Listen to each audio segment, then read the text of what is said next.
I'll say sorry again. Those people, they came early and we couldn't start is early. But Councillor Terry Kavanagh is on time. I think, and I'm really sorry. Now we are just about to start our program, though we still don't have all the people we were expecting. Actually, some of our speakers are not here. But anyway, we are going to start it without them now.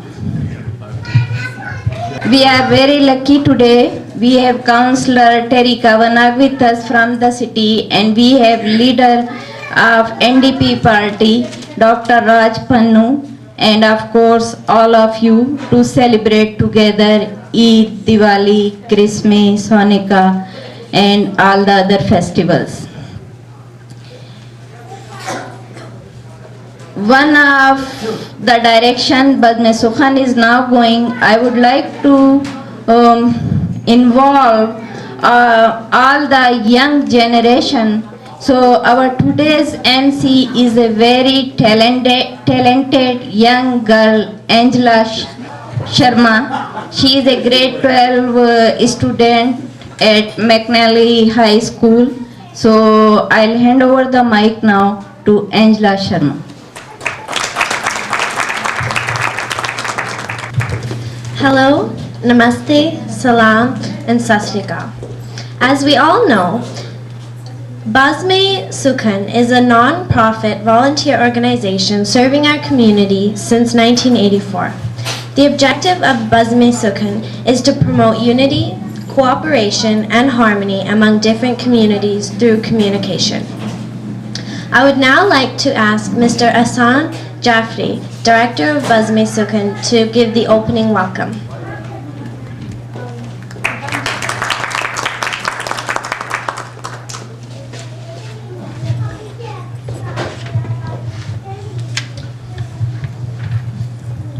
Ladies and gentlemen, good evening. My name is Ahsan Jafri, and I'm one of the board member of Bazm-e-Sukhan Literary and Cultural Society. On behalf of our society, I would like to welcome you all on this special celebration today. Bazm-e-Sukhan has been active since 1984. Our main objective is to promote cooperation and harmony among different communities through communication. To further achieve this objective, Bazm-e-Sukhan now able to start a multicultural library in Urdu, Hindi, Arabic, Punjabi, and Gujarati. Our seniors are very happy this project will help them by providing information about programs and services available for them in their own language. Learning mother language is very important for children to communicate with their elders and get to know about their culture and traditions. It will lead to healthy families also. Ladies and gentlemen, let's celebrate today together Eid, Diwali, Gurpurb, Hanukkah, and Christmas together. And we can do it. Thank you.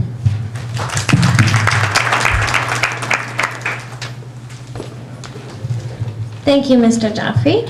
I would now like to ask a multi-talented man who is a great writer, a superb instrument player, and a melodious singer, Mr. Vinod Bhardwaj, to give the welcoming music.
Okay, next up, we'll have our next speaker is going to speak on the religion of Sikhism and about the festival called Gurpurb. I would like to invite Mr. Daljit Singh Rakra, a very active member of the Millwood Senior Society of Retired and Semi-Retired. Hello, dear brothers and sisters. I am going to put before you Sikh values in social life. The Sikh values in social life are to be derived from the Sikh philosophy, which is based on humanity without any distinction of high, low, caste, creed, color, or faith. This philosophy is contained in the holy book Guru Granth Sahib, comprised of hymns of gurus and the saints of different religion. Everyone in the society should strengthen the chain of universal fraternity. Guru Arjan Dev Ji says, none is inimical and none alien. All beings are our own. The world's sufferings are due to social distinctions. God's free gifts to humanity are denied to the poor and usurped by the rich. In order to minimize the sufferings of the poor and to create brotherhood and equality, the Sikh philosophy initiated the tradition of community kitchen. The food is served absolutely free to all without any social or religion distinctions, sitting in the same row. Guru Nanak explains the concept of God. God is one. He is and shall ever be. He is eternal, real, and everlasting. He is the creator of whole universe. He is fearless and has no enmity with anyone. He is self-created and self-existent. He is not subject to birth and death. The Sikh philosophy believes that every person should earn his livelihood by his hard work and with honesty.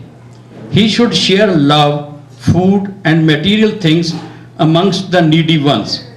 Guru Nanak says, those that eat the bread of their labor and give away something in charity, saith Nanak, true recognizes the way. To exploit the poor, the needy, the laborer, and to acquire wealth, sucking blood of others, is condemned by Guru Nanak. To grab what is another's is evil, as pig's flesh to a Muslim and a cow's flesh to a Hindu.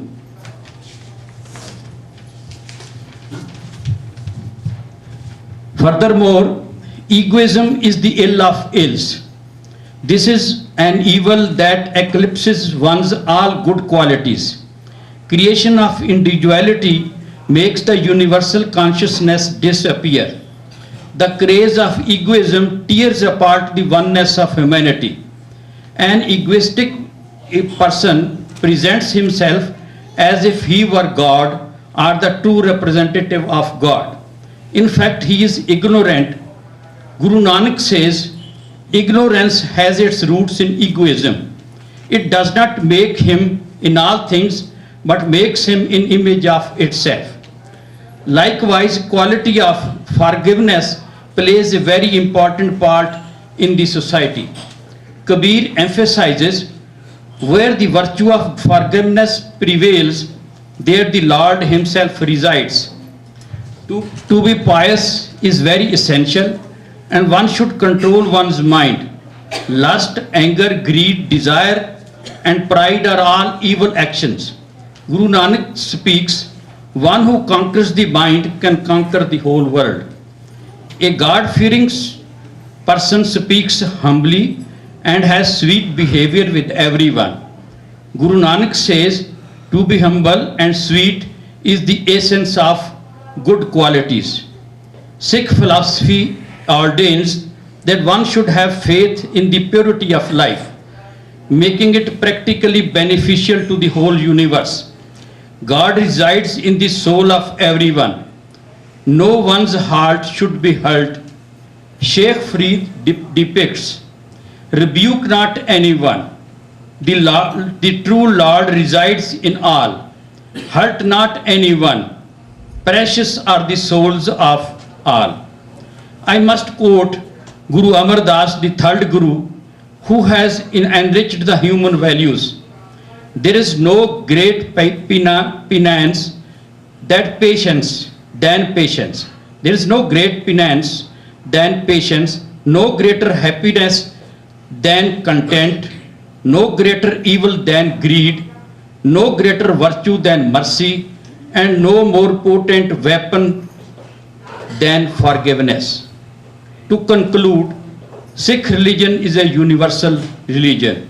Its motto is goodness to all.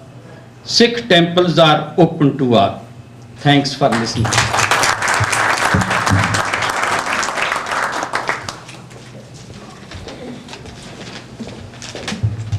Thank you, Mr. Raka. That was a very enlightening speech. I will now talk a little bit about Hinduism. I summarized it as best as I could. Hinduism is a religion of Indian origin comprising the beliefs and practices of Hindus. The Hindu tradition encourages Hindus to seek spiritual and moral truth wherever it might be found, while acknowledging that no religion can contain such truth in its fullness, and each individual must realize this truth through his or her own systematic effort. Our experience, our reason, and our dialogue with others like today provide us various means of testing our understanding of spiritual and moral truth. The ultimate truth comes to us through direct consciousness of the divine. Hinduism emphasizes similarities and shared characteristics rather than differences. Hindus consider all of creation worthy of worship, and thus religious activity consists of rituals performed by the individual, the family, the community, at home or in a temple, frequently or infrequently. The ritual of Hindu greeting involves the pressing of the palms of the hands together, symbolizing the meeting of the two people. Placing the hands over the heart, where divinity lives, indicates one meets the self in the other. Bowing the head in recognition of this meeting and saying Namaste means I bow to you, signifying that I bow to the divine in you. A bindi, which is a red dot that many Hindu women wear on the forehead, is an auspicious mark and a symbol of good fortune. It was once only worn by married women, but today a bindi can be seen on girls and women of all ages. Religious festivals dot the Hindu calendar. A number of them commemorate the events in the life of Hindu Prince Rama or Hindu Lord Krishna. One of these festivals is called Diwali or Deepavali. This festival literally means row of lights. This festival, like Christmas, is celebrated by putting lights on the outside of buildings and houses. Diwali signifies the victory of truth over evil and commemorates the return of Rama with his wife Sita to his kingdom. The festival of Diwali is observed with particular enthusiasm by members of the business community, and they honor Lakshmi, the goddess of wealth. During the festival, small earthenware lamps filled with oil are lighted and placed in rows along the parapets of temples and houses. They are also set adrift on rivers and streams. This festival also marks the beginning of the new year according to the Vikrama calendar. Merchants perform religious ceremonies and they open new bank books on this day. It is generally a time for visiting, exchanging gifts, decorating, feasting, and wearing fine clothing and fine jewelry. Just like Christmas or any other celebration, Diwali is a time to rejoice. Thank you.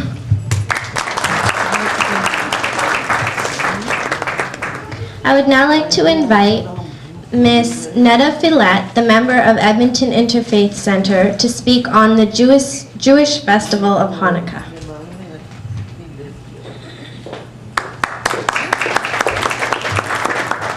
Thank you very much. Have Hanukkah well travel. I am just going to take a few minutes to tell you about the festival we're celebrating right now. We're starting on the 19th of December, which is called Hanukkah. And unlike most of our Jewish festivals, which are have their origins in antiquity, this one actually was a real historical event that we know for sure when it happened about 2,000 years ago in the area which is now Israel, when a small group of Jewish freedom fighters rebelled against the Greeks who ran that part of the world at that time, because they did not want to be assimilated. Now the known world at that time was Greek, pretty much, and everybody who was anybody was Greek. The whole area was going under a process of Hellenization, and many Jews as well wanted to be Hellenized. It was what everybody had: art and poetry and literature, and to be a Greek was to be sophisticated and modern. But a small group of Jews said no, they did not want to follow this trend, and they fought against incredible odds, and they won the battle and founded the Hasmonean dynasty, which ruled for almost 200 years, till the eventual downfall of in 69 AD, when the Second Temple was destroyed by the Romans. So there was an initial miracle in that such a small number won over a larger number, but there was a greater miracle, or a second one, which was when there was a menorah, which was an 7-branched candlestick burning in the large temple in Jerusalem. 7 is a very important number because the world was created in 7 days. So the 7-branch candlestick, which was called a menorah, was in the temple, but it had been desecrated, and it takes about a week to make fresh oil to press the olive oil and then to dedicate it. And there was only a little bit of oil left, about enough to burn one day, but lo and behold, they lit the oil lamp of the menorah, and it burned for 8 days until they had a new batch of oil sanctified, and so that was the miracle of Hanukkah. Hanukkah means dedication. So that's the children's story of Hanukkah. That's the Bible story that children are taught about the miracle. Hanukkah is celebrated for 8 days. The candles are lit first 1, then 2, then 3, till the end of the 8 days. This candle doesn't really count. It's called a shamash. It's a helper candle. It's just used to light the other candles. But what's interesting, sort of the irony, or I don't know if it's ironic or just hilarious, that Hanukkah is called by many people sort of the Jewish Christmas. It's thought of as being the Jewish Christmas because it takes place at the same time of year, which is totally coincidental. And since many Jews do not want to assimilate, we're quite happy being who we are, and assimilation is something we feel we have to resist. As everyone knows, if you're a smaller culture in a larger culture, you feel that you're resisting the forces of assimilation all the time.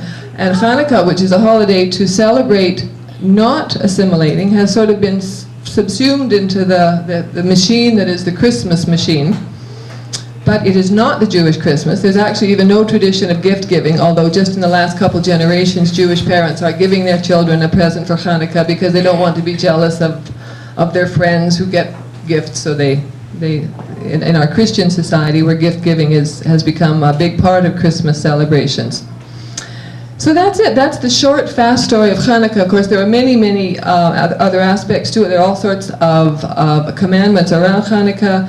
The exact time, the candles are lit when the sun goes down. They're lit in a certain order. You are supposed to put it in your window so the passers-by will see. Whenever you live in a time and a place in the world where it's safe to be identified as Jewish, otherwise you're allowed to not put it in your window if you don't feel safe to do so.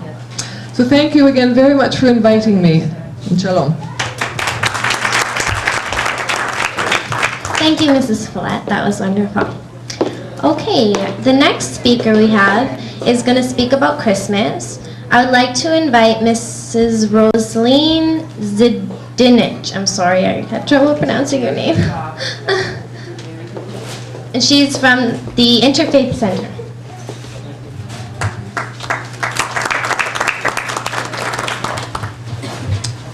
Good evening, everyone. And I'd like to really thank Kishwar very much for inviting me again this year. I always look forward to these wonderful celebrations. This year I thought I would talk a little bit about the Advent wreath. We're in the preparation time for Christmas.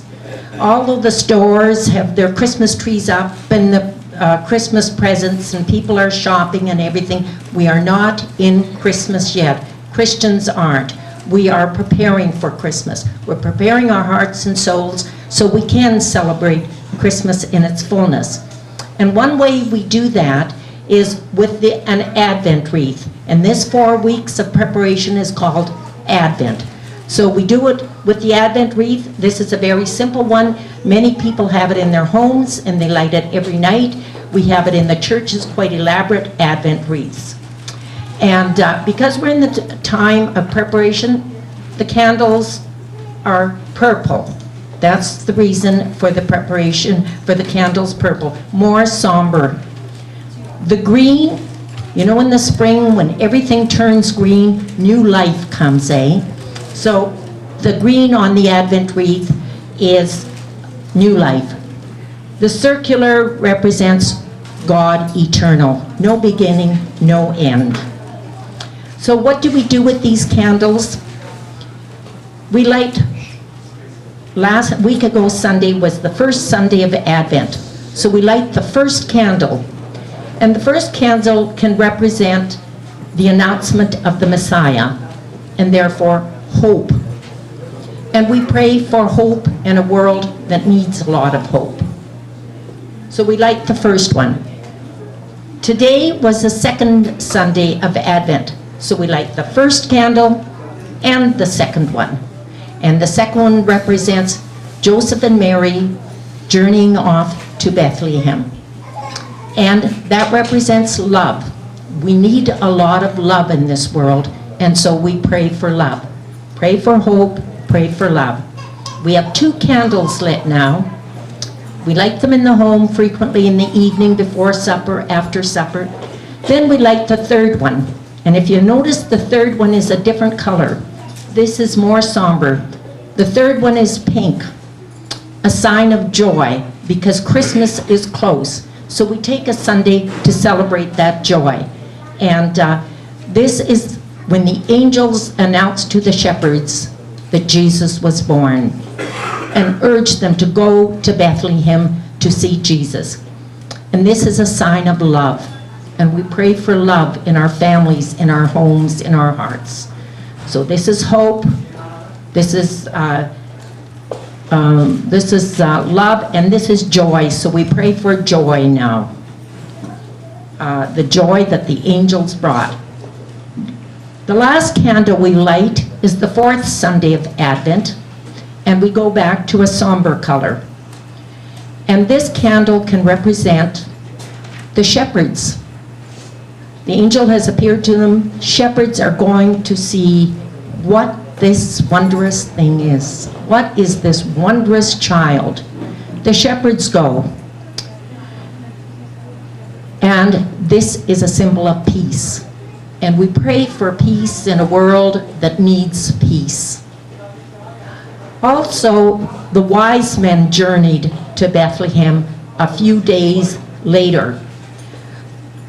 Jesus brought together 2 cultures, because we believe that the wise men, through research, the wise men could have been Zoroastrian astrologers, and they journeyed from the east.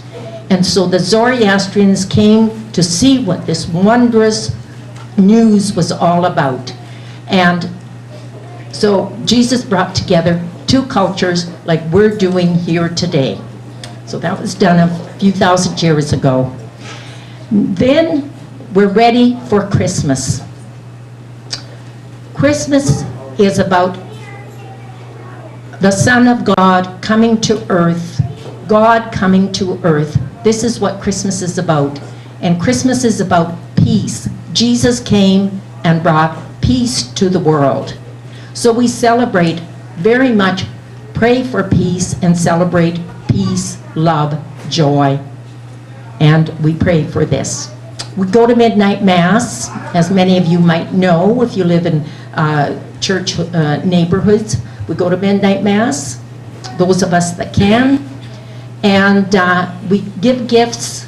And the reason we give gifts is because we believe Jesus was the greatest gift to us as Christians. And so we give gifts representing this. And we light lights. Like someone said that you put lights on your doors, and we do too. Light represents the light of Christ, the light of Jesus coming into the world on the first Christmas day. And this represents Jesus, our lights on our house. The lights, we light candles, a lot of candles in our homes during Christmas season, because they represent the light of Christ, the light of Jesus.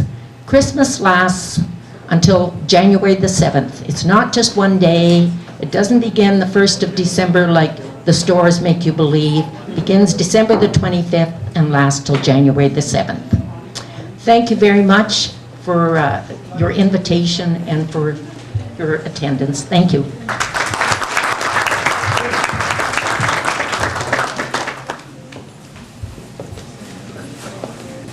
Okay, our next speaker will be speaking on Eid, which is a Muslim celebration. I'd like to invite Mrs. Nasreen Sami to the stage, please.